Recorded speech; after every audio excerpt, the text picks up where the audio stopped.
أعوذ بالله من الشيطان الرجيم. بسم الله الرحمن الرحيم. أحييكم بتحية أهل الجنة دعواهم فيها سبحانك اللهم وتحيتهم فيها سلام. السلام عليكم ورحمة الله وبركاته. الحمد لله الذي هدانا لهذا وما كنا لنهتدي لولا أن هدانا الله. أشهد أن لا إله إلا الله وأشهد أن محمدا رسول الله أرسله الله عز وجل بشيرا ونذيرا وداعيا إلى الله وبإذنه وسراجا منيرا. Bapak-bapak, ibu-ibu, hadirin dan hadirat sekalian, sidang jemaah salat zuhur yang mudah-mudahan dimuliakan Allah. Kita sudah berada pada penghujung bulan Sya'ban. Sebentar lagi kita akan bertemu dengan bulan Ramadan. Beberapa hari lagi kita akan berjumpa dengan bulan yang sangat mulia, Syahrul Ramadan Al-Mubarak. Maka kajian kita pada siang yang berbahagia ini, kita akan sedikit membahas tentang fikih puasa, sehingga menjadi bekal yang dapat menjadi perhatian kita di dalam menyongsong Ramadan yang hanya beberapa hari lagi akan tiba. Di antara fikih puasa itu, Bapak Ibu sekalian, syarat wajib puasa. Pentingnya ilmu ini agar kita memasuki bulan Ramadan dengan keilmuan. Sebuah amal ibadah diiringi dengan keilmuan yang mantap, maka itu akan memberikan pengaruh kualitas sebuah amal itu sendiri. Syarat wajib puasa yang pertama adalah balik. Anak kecil bila bapak ibu berjumpa dengan mereka makan di siang hari di bulan Ramadan, jangan laporkan ke Satpol PP karena mereka belumlah wajib untuk berpuasa. Karena yang wajib itu adalah orang yang balik. Tapi bapak ibu berjumpa dengan orang dewasa siang hari makan di bulan Ramadan, ternyata jenggotnya sudah panjang, kumisnya sudah tebal, jangan juga laporkan. Mungkin ada syarat wajib yang kedua. Selain balik, berakal. Orang gila tidak ada kewajiban bagi mereka berpuasa. Dalam sebuah hadis Nabi Muhammad bersabda, "Rufi'al qalam 'ala thar." Pena itu diangkat, tidak ditulis oleh rakib dan atid dengan 3 kondisi. Orang yang lupa sampai dia ingat, orang yang tertidur sampai dia bangun, orang yang gila sampai ia pulih kembali dari kegilaannya. Syarat wajib puasa yang ketiga selain balik, berakal, sehat. Orang yang tidak sehat boleh tidak berpuasa. Jelas dalilnya di dalam Quran. "Faman kana minkum maridan aw 'ala safarin fa 'iddatun min ayyamin ukhra." Yang sakit, yang musafir boleh tidak puasa, tapi ingat konsekuensinya harus mengganti di hari lain di luar Ramadan. Tentunya ini jangan pula dipermudah. Hanya cuma sakit jerawat lalu meninggalkan puasa. Hanya cuma karena gatal-gatal dikatakan sebagai sakit lalu tidak berpuasa. Bukan begitu maksudnya. Syarat wajib yang keempat selain balik, berakal, sehat, mampu. Mampu ini juga jangan dipermudah. Oh, saya tidak mampu lalu dia berbuka. Tidak boleh begitu. Yang dimaksud mampu adalah ada orang tua, kakek nenek kita yang usianya 90 tahun, 95 tahun. Pokoknya jam 7 pagi, jam 8 pagi dia harus sarapan. Tidak sanggup lagi. Tentu bagi mereka tidaklah ada kewajiban untuk berpuasa. Tetapi mau diganti di hari lain pun seperti itu juga tidak sanggup, tidak mampu. Maka kepada mereka ini wajib untuk membayar fidyah. Fidyah namanya. Berikutnya Bapak Ibu sekalian yang dimuliakan Allah Subhanahu wa taala, syarat wajib berikutnya selain balik, berakal, sehat, mampu, tidak dalam keadaan musafir. Orang yang musafir boleh tidak berpuasa, dalilnya dalam Quran, faman kana minkum maridun aw ala safarin fa'iddatun min ayyamin ukhra. Tapi ada kasus di antara bapak dan ibu pergi dinas ke Jakarta, perginya jam 6 sampai jam 8. Lalu dia tetap berpuasa, tidak mengambil rukhsah atau keringanan. Apakah itu dibolehkan? Boleh. Dalam hukum fikih disebut sebagai azimah. Apa itu azimah? Situasi yang memungkinkan dia ada keringanan seperti musafir, tetapi pilihannya mengambil pilihan hukum yang normal. Itu disebut dalam hukum fikih dengan azimah. Kalau keringanan disebut dengan rukhsah. Itu adalah syarat wajib puasa. Tapi ada syarat yang kedua namanya syarat sah. Apa itu syarat sah? Bila item-item ini ada pada dirinya, sahlah puasanya. Tapi kalau syarat-syarat item-item ini ada yang tidak lengkap, sekalipun dia berpuasa sampai isya, tidak sah puasa. Syarat sah puasa yang pertama adalah niat. Niat ini adalah menjadi satu hal yang sangat penting. Apakah niatnya adalah dibacakan satu kali untuk dirapel untuk 1 bulan Ramadan, atau dibacakan niatnya setiap sahur mengungkapkan niatnya? Cukupkah dalam hati atau dilafazkan nawaitu shauma ghadin dan seterusnya?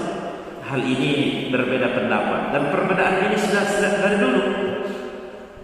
Yang berpendapat ia cukup dengan 1 kali berniat untuk 1 bulan sah. Yang berpendapat cukup niatnya dalam hati, bangun di jam 4 pagi untuk makan sahur, sudah ada terbersit dalam hatinya untuk berpuasa besok hari. Jadi jangan dipertentangkan, karena niat itu secara bahasa menyengaja, al-qasdu. Adapun terkait dengan melafazkannya di setiap pagi seperti pandangan Imam Syafi'i juga boleh. Jadi jangan menjadi sesuatu hal yang memperdebatkan kita. Yang penting berniat. Jadi niat ini adalah syarat sah. Syarat sah yang kedua, beragama Islam. Kalau dia tidak beragama Islam, tidak sah. Gimana tuh Ustaz? Saya punya teman satu kerja, dia ikutan puasa, hitung-hitungan diet katanya, karena tidak ada teman makan siang di bulan Ramadan. Bagaimana kalau tidak sah hukumnya? Karena syarat sah puasa itu beragama Islam. Tapi kan menurut agama dia sah-sah saja puasanya. Terserahlah. Kita tidak urusin itu kan. Lakum dinukum waliyadin.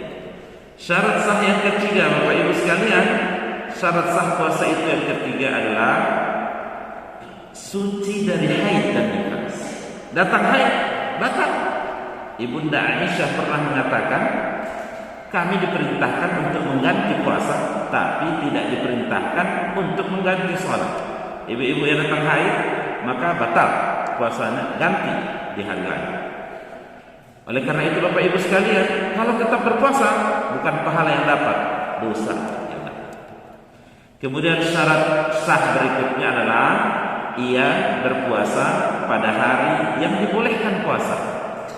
Ada hari-hari karena terlalu rajin puasa di hari itu, ternyata dosa yang dapat.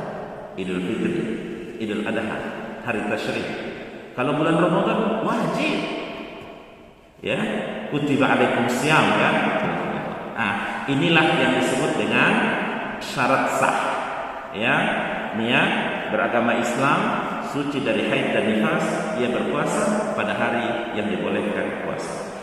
Kalau rukun puasa cuma 2 Bapak Ibu, rukun puasa cuma 2. Yang pertama niat, yang kedua imsak, yaitu menahan dari segala yang membatalkan, mulai dari pagi ya fajar sampai maghrib. Nah, berikutnya adalah hal-hal yang membatalkan. Apa saja yang membatalkan puasa? Yang pertama adalah makan dan minum dengan secara sengaja. Perkataan sengaja ini penting, karena ada nanti hal-hal yang tidak membatalkan juga makan dan minum. Di antara yang tidak membatalkan puasa adalah makan dan minum karena lupa, walaupun 2 piring, walaupun 3 piring. Kalau betul-betul itu adalah karena lupa. Berikutnya yang membatalkan puasa adalah selain makan dan minum karena sengaja, yang kedua hubungan suami istri di siang hari. Bagaimana kalau di malam hari? Tidak ada masalah. Kalau di siang hari itu tidak bisa hanya mengganti di hari lain. Dalam istilah literatur fikih ada namanya kafarah, denda. Yang pertama apa dendanya? Memerdekakan budak. Inilah yang disebutkan dalam Quran, fatahriru raqabah. Cari budak kemana-mana. Tidak dapat budak untuk dimerdekakan. Baru hukuman kafarah yang kedua, fasiyamus syahraini mutatabi'ain. Berpuasa 2 bulan berturut-turut.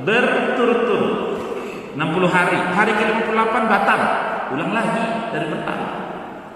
Sudah dicoba berkali-kali, enggak sanggup. Maka kafarah yang ketiga, pilihan hukumnya yang ketiga adalah it'amu sittina miskina, memberi makan 60 orang fakir miskin. Jadi mentang-mentang banyak uangnya di rekening, langsung saja Pak Ustaz nomor 3, memberi makan fakir. Tidak boleh, harus melewati yang di atas sesuai dengan urutannya seperti yang disebutkan dalam Al-Quran. Yang membatalkan puasa berikutnya sengaja muntah. Bapak Ibu, ini item-item ini ada dalilnya dalam Quran hadis, tapi waktu kita yang sangat terbatas, saya sampaikan poin misalnya. Mengeluarkan air mani dengan sengaja batal puasanya. Berubah niatnya batal puasanya. Karena tadi syarat sahnya adalah niat. Kalau berubah niatnya batal puasanya. Murtad, keluar dari agama Islam, batal puasanya. Karena syarat sahnya tadi beragama Islam. Berikutnya datang haid, nifas, batal. Inilah diantara hal-hal yang membatalkan puasa. Apa saja yang tidak membatalkan puasa? Yang tidak membatalkan puasa, yang pertama, makan dan minum karena lupa. Nah, beda hukumnya kalau dilupa-lupain. Nah, beda. Itu yang kita katakan tadi, walaupun 2 piring. Kalau betul-betul itu adalah lupa, tidak tahu kalau hari itu adalah hari pertama mau lanjutkan puasanya. Dalam hadis disebutkan rezeki dari Allah SWT. Tapi tidak ada yang hubungan suami istri siang hari karena lupa, ya. Itu ada kalau ada yang bertanya begitu. Berikutnya yang tidak membatalkan puasa, tidak batal puasanya kalau keluar air mani dengan sendirinya karena penyakit atau apa setelah hal, tidak batal puasa. Tidak batal puasanya berkumur-kumur atau istinsyaq, sunnah dalam berwudu memasukkan air ke hidung lalu dibuang kembali, memasukkan air ke mulut lalu dibuang kembali, tidaklah membatalkan puasa. Tidak batal puasanya bersiwak. Dulu tidak ada Pepsodent. Hadis Nabi ada yang mengatakan, laula an asyqa ala ummati la amartuhum bisiwak inda kulli salat. Kalau tidak memberatkan bagi umatku, akan kusuruh mereka bersiwak setiap kali mau salat. Ini kita konversikan sama kita sekarang gosok gigi. Tidaklah membatalkan puasa. Walaupun ada sebagian ulama yang berpendapat kalau hari sudah semakin tinggi menjadi makruh berdasarkan hadis Nabi, bau mulut orang yang berpuasa itu nanti akan diganti oleh Allah dengan bau yang sangat harum, bau kasturi dari surga. Tapi di bulan Ramadan nanti tidak usah pula kita tunjukkan kita bilang begitu karena belum diganti, nanti digantinya di surga. Tidak batal puasanya Bapak Ibu mandi atau berenang. Enggak. Ya, kenapa tidak mandi sudah 3 takut batal puasanya? Enggaklah, tidak batal. Termasuk berenang. Tapi kalau sambil menyelam lalu minum air bawah, jelas batal puasa. Tidak batal puasanya tanggal giginya, ya, atau copot giginya, kemasukan air telinganya, tidaklah batal puasa. Bahkan kalau ada isu yang kontemporer, PCR, para ulama telah membahas ini, tidak batal puasanya. Antigen, swab antigen tidak batal puasanya. Bahkan injeksi tidak batal puasanya. Jadi kalau yang dimasukkan itu infus pengganti cairan makanan, ini oleh sebagian ulama berpendapat ini adalah membatalkan puasa. Baik Bapak Ibu hadirin sekalian yang dimuliakan Allah, waktu yang membatasi kita, mudah-mudahan di kesempatan lain kita akan jelaskan banyak lagi hal-hal lain yang mungkin itu tidak terjadi di zaman Nabi, tetapi terjadi di zaman kita sekarang dan telah diperbahaskan oleh para ulama. Mohon maaf atas segala kekurangan kehilafan. Hadanallahu wa iyyakum ajma'in. Fa'tabiru